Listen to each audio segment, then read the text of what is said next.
Good morning and good afternoon, ladies and gentlemen. This is Mr. Ogi, and I'm making an instructional video for you to be able to make a population pyramid, just in case you weren't here for class or you've forgotten how to create one.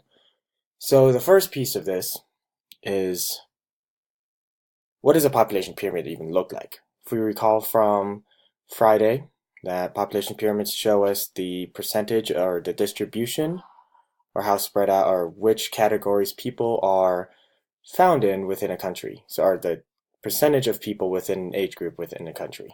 So here is a blank version of a population pyramid.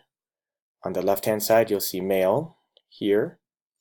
On the right hand side you'll see female.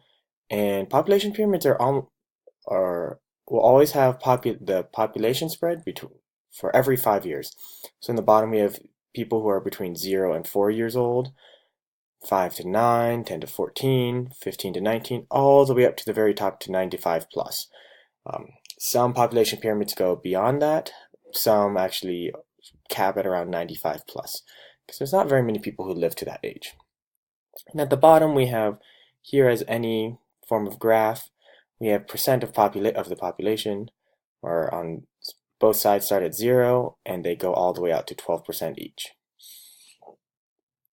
in this one. So first thing we have to figure out is, how do we find the information to create a population pyramid?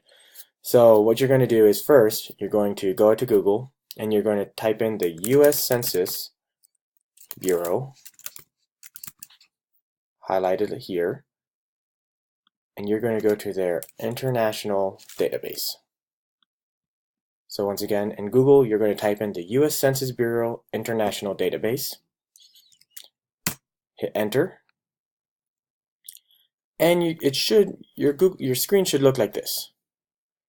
Go to the International Programs link here, so click on that, and you should have a picture that a website that looks like this.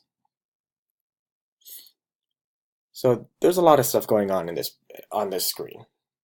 So I'm going to actually stop the video here, and in the next video I will explain what to do next.